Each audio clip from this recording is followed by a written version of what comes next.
ప్రేక్షకులకి ఆ లలితాంబిక అమ్మవారి యొక్క అనుగ్రహం పరిపూర్ణంగా కలగాలని మనస్ఫూర్తిగా కోరుకుంటూ మనం ఈరోజు కాందాయ ఫలము ఈ యొక్క మొదటి 4 నెలలు మనం ఆల్రెడీ చెప్పుకున్నాము ఉగాది సమయంలో. ఇప్పుడు మరలా మనకి ఆగస్టు 9 నుంచి డిసెంబర్ 9 వరకు ఉండేటువంటి 4 నెలలు నక్షత్ర వారీగా ఒక రాశిలో 3 నక్షత్రాలు ఉంటాయి.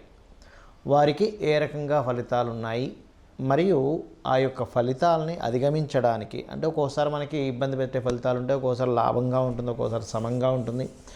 ఆ రకంగా ఆ యొక్క ఫలితాన్ని మనకి ఎక్కువ ఇబ్బంది రాకుండా క్లియర్ చేసుకోవడానికి దేవతానుగ్రహం ఏం చేసుకోవాలి, గ్రహారాధన ఏం చేయాలి, అదేవిధంగా గోసేవ ఏం చేయాలనేటువంటి విషయాలు మనం ఒక్కొక్క నక్షత్రపరంగా చెప్పుకుందాం. తులాలగ్నము తులారాశి తులవారికి గనక చూసుకున్నట్లయితే ఇందులో ఉండే నక్షత్రాలు కాందాయ పరంగా చూసుకుంటే తులారాశిలో మనకి ఉన్నటువంటి నక్షత్రాల్లో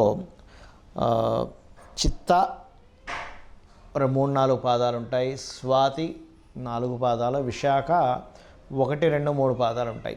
అయితే ఇక్కడ ఈ చిత్తా నక్షత్రం కానివ్వండి, స్వాతి నక్షత్రం కానివ్వండి, వీటికి సంబంధించింది కనుక చూసుకున్నట్లయితే ఇది 2-0-1గా ఉంది. అంటే ఏమిటి? చిత్తా నక్షత్రం వారికి ధనపరంగా సమంగా ఉంటుంది, పార్ట్నర్స్తో సమమైనటువంటి ఫలితాలు వస్తుంది. దీంతోపాటు మరి స్వాతి మరియు విశాఖ నక్షత్రాల వారికి కనుక చూసుకున్నట్లయితే స్వాతి నక్షత్రం వారు మాత్రం మీరు అప్పుల విషయంలో చాలా జాగ్రత్తగా ఉండాలని చెప్తుంది. ఎందుకంటే స్వాతికి రుణాలు ఎవరికైనా ఓవర్గా ఇచ్చాము లేదా రుణాలు ఓవర్గా తీసుకున్నాము, ఎక్కువ రుణం తీసుకొచ్చి ఒక బిజినెస్ పెట్టాము, ఇక్కడ ఎఫెక్ట్ చూపిస్తుంది. పర్టికులర్గా ఈ జోన్లో చూసుకోండి మీరు. విశాఖ నక్షత్రం పరిస్థితి ఏమిటండి? ఇక్కడ విశాఖ నక్షత్రం వారికి చూసుకున్నట్లయితే వీరికి మాత్రం ఖచ్చితంగా మీరు చేసే రీసెర్చెస్ మూలంగా ధనయోగం రావడం, అలాగే సడన్గా ఇంతకుముందు వరకు ఇంత సేల్ లేదంటే సడన్గా కొంత సేల్ పెరిగింది, కొంతవరకు ధనయోగం అనేటువంటిది ఇస్తుంది. మరి ఈ 3 నక్షత్రాల వారికి రాశిపరంగా ఎటువంటి ముఖ్యమైన జాగ్రత్తలు తీసుకోవాలి? ఇన్వెస్ట్మెంట్స్ ఒకటి మెయిన్గా జాగ్రత్త తీసుకోండి. మరి మంచి ఏమిటి అంటే ఇక్కడ కొంచెం ఇంటీరియర్ డిజైనింగ్స్ ఇట్లాంటివి చేసేటువంటి వారికి ఈ యోగం బాగుంది. అలాగే ఈ 6వ స్థాన రాహు కూడా ఒక రకంగా పరాక్రమ యోగాన్ని ఇస్తాడు. కాకపోతే ఇక్కడ ఎవరైతే రుణం పొందాలనుకునేటువంటి వారికి కూడా కొంతవరకు మంచిదని చెప్పుకోవాలి. ఎందుకంటే 6వ స్థానంలో రాహు ఉన్నందుకు, మనకి 6వ అధిపతి 8లో ఉంటే 2ని చూస్తున్నందుకు ఇది మంచిదే. ఇక మీరు చేయవలసిన దేవతారాధన కాళికాదేవి యొక్క మంత్ర సాధన, అంటే ఓం కాళికాదేవి నమః, లేదా మనం ఎవరైనా గురువు గారి దగ్గర నుంచి బీజాక్షరాల రూపంలో తీసుకున్నది, లేదా కాలభైరవ అష్టకము చదువుకున్న. దీంతోపాటు గోవులకి కాస్త బెల్లము తినిపించండి శనివారం పూట, అన్ని విధాలా మీకు బాగుంటుంది. ఈ కాందాయ ఫలాలు కానివ్వండి, రాశి ఫలాలు కానివ్వండి, మాస ఫలాలు కానివ్వండి, వార ఫలితాలు ఏవైనా కానీ ఒకటే గుర్తుపెట్టుకోండి, వీటన్నిటికంటే అతి ముఖ్యంగా మీరు చూసుకోవాల్సినటువంటిది మీ జన్మజాతక ఫలితం. ఎందుకంటే మనము పూర్వజన్మల్లో ఏదైతే కర్మని చేశామో ఆ కర్మ యొక్క ఫలితం ఈ జన్మలో మనం పొందుతూ ఉంటాము. మరి ఈ జన్మలో చేసేదండి, ఈ జన్మలో చేసే కొన్ని మంచి పనులు, సహాయం చేయడం, మాట సహాయం కావచ్చు, లేకపోతే ఇంకేదైనా సరే ఎవరికైనా పుస్తకాలు ఏమంటే ఇచ్చినవి కావచ్చు, అది కూడా కొంతవరకు మనం అనుభవిస్తూ ఉంటాం, ఇక్కడ అనుభవించడం కాదు. కానీ మనం ఎటువంటి పుణ్యకర్మ చేసినా నెక్స్ట్ జన్మలోకి వెళ్తుంది. అది 12 ఫైల్స్గా మారుతూ ఉంటుంది.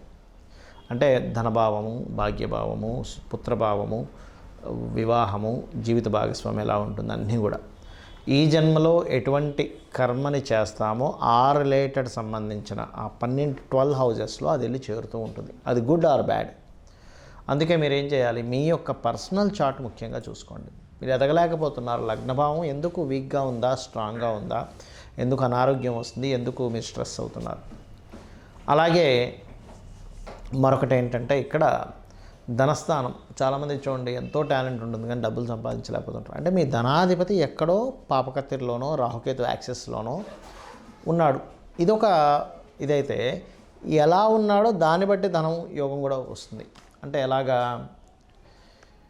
మీకు రియల్ ఎస్టేట్లో ధనయోగం ఉందనుకోండి, మీరు వెళ్ళి సాఫ్ట్వేర్ జాబ్ చేస్తానంటే కుదరదు, రియల్ ఎస్టేట్లోనే డబ్బులు వస్తాయి. సాఫ్ట్వేర్లో ఉందనుకోండి, సాఫ్ట్వేర్ కంపెనీ పెట్టుకుంటేనే వస్తుంది, అప్పుడు రియల్ ఎస్టేట్ చేస్తారు. అది కొంతమందికి రెండూ ఉంటాయి, సాఫ్ట్వేర్ ఉంటుంది, రియల్ ఎస్టేట్ ఉంటుంది. అలాంటప్పుడు డియోల్ ధనయోగాస్ అంటారు, వ్యాపార ధనయోగాలు ఉంటాయి. ఆ రకంగా చూసుకోవాలి. అంతేగాని ఏలినాడ్సిని వచ్చిందండి, సర్పదోషం ఉందండి, అందుకే నాకు ధనయోగం లేదనుకోవడానికి కాదు. అయ్యో ఆ ఇబ్బంది, ఆ దోషం ఉంటుంది, కాదనట్లేదు. కానీ దానికి సంబంధించిన పరిహారం చేసుకొని మార్గం వెతుక్కొని వెళ్ళిపోవాలి. ఎలా అంటే, మనం ఒక ప్రదేశానికి వెళ్ళాలి, కూర్చొని ఆలోచిస్తున్నంతసేపు వెళ్ళలేం. సరే, కాసేపు ప్లానింగు వెళ్ళడానికి ఏమిటి అని చెప్పి చూసుకోవచ్చు, కాసేపు మీరు ఆలోచించవచ్చు. కానీ చాలామంది తెలియక జీవితాంతం ఆలోచిస్తూనే ఉంటారు. ప్రయాణం చేస్తేనే గమ్యం వస్తుంది అనే విషయాన్ని మర్చిపోతారు. అదేవిధంగా మీ ప్రయత్నాలు సక్సెస్ అవ్వాలంటే మీ 3rd హౌస్ నుంచి మీ 4th హౌస్, అంటే మీరు ఏ డైరెక్షన్స్ గృహాల్లో, అది రెంటల్ అయినా ఓన్ హౌస్ అయినా, మీ పేరులో ఉండే వర్గుని బట్టి అది కూడా కొంతవరకు మీకు సపోర్ట్ చేస్తుంది మీ జాతకానికి. అదేవిధంగా సంతాన అభివృద్ధికి ఏం చేయాలి, అసలు వివాహం ఏ సమయంలో అవుతుంది, ఏ సమయం మీకు సరైన సమయం వివాహానికి, ఏ సమయం సరైన సమయం కాదు. అదేవిధంగా ఉద్యోగ సంబంధించిన విషయాలు కానివ్వండి, వ్యాపార సంబంధించినటువంటి విషయములు కానివ్వండి, మీ యొక్క పర్సనల్ చార్ట్లోనే ఉంటాయి, గుర్తుపెట్టుకోండి. అంటే ఏ వ్యాపారం చేయాలి, ఏ వ్యాపారం ద్వారా డబ్బులు వస్తాయి, ఏ ఉద్యోగం, అంటే ఉద్యోగం చాలామంది చిన్నపిల్లల జాతకాలు చిన్నప్పుడు మొట్టమొదటిగా చూసుకోవాల్సింది కేవలం ఎడ్యుకేషన్, అంటే ఎడ్యుకేషన్ హౌస్ మాత్రమే చూస్తారు. అలా కాదు, మీరు వృత్తి సంబంధించినటువంటిది ఏది ఉంది, ధన సంబంధించింది ఏది ఉంది కూడా పరిశీలన చేసుకోవాలి. ధనము, వృత్తి, ఇప్పుడు చూడండి, ఎవరు టైంపాస్కి చేయరుగా ఎడ్యుకేషన్ కూడా ఇవాళ రేపు ప్రొఫెషనల్గా ఆ యొక్క ప్రొఫెషన్ తీసుకోవడానికి చేస్తారు. ఆ ప్రొఫెషన్ తీసుకోవడానికి చేస్తున్నాము అన్నప్పుడు మరి దానికి సంబంధించినటువంటిది మనం చేయాలి. అలాంటప్పుడు ముఖ్యంగా ఏంటంటే, మీరు ఒకటే గుర్తుపెట్టుకోండి, మీ యొక్క జన్మజాతకంలో ధనాన్ని, ప్రొఫెషన్ని ఏ గ్రహం ఇస్తుందో దానికి ఫస్ట్ ప్రయారిటీ ఇవ్వండి. విద్య అనేటువంటిది అది ప్రొఫెషన్గా మారాలని రూల్ లేదు, క్యాజువల్గా నేర్చుకోవచ్చు, దాంట్లో టాలెంట్ పొందొచ్చు, ఆ యొక్క విద్య మీకు రావచ్చు. మనం నేర్చుకున్న ప్రతిదీ ప్రొఫెషన్గా మారాలని లేదు, గుర్తుపెట్టుకోండి. కానీ ప్రొఫెషన్గా మారాలనుకున్నప్పుడు మాత్రం ప్రొఫెషనల్గా ఇచ్చే గ్రహాలు ఏమిటో వాటిని పట్టుకోవాలి. అలాగే లైఫ్లో ఆకస్మిక సంఘటనలు, టర్నింగ్ పాయింట్స్ అంటారు, ఆ యొక్క టర్నింగ్ పాయింట్స్ కానీ, ఆకస్మిక సంఘటనలు కానీ, ఇవన్నీ కూడా ఏంటంటే మీ యొక్క జన్మజాతకంలో ఎప్పుడు ఎక్కడున్నాయనేటువంటిది చాలా స్పష్టంగా తెలుస్తూ ఉంటుంది. ఇక మీరు ఇవన్నీ నాకు తెలియవు, శరణాగతి అంటారు, అంటే నాకు ఇవేమీ తెలియవు, ఈ దుఃఖము, బాధ, బాగా కలిసి రావడం, కలిసి రాకపోవడం, ఇవన్నీ నాకు తెలియదు, నువ్వు ఉన్నావు అమ్మ, నీ యొక్క అనుగ్రహం ఇదంతా కూడా అని అనుకుంటూ వెళ్ళిపోతూ ఉంటే దానంత గొప్పది మరొకట్లేదు. అంటే మన జన్మజాతకంలో ఎలా ఉన్నా కూడా మనం భగవంతుని ఆరాధిస్తూ, భగవత్ నామస్మరణ చేసుకుంటూ, మన పని మనం ధర్మంగా చేసుకుంటూ వెళ్తూ ఉంటే అమ్మవారే తను చూసుకుంటూ ఉంటుంది, సొంత తల్లి బిడ్డను చూసుకున్నట్టుగా.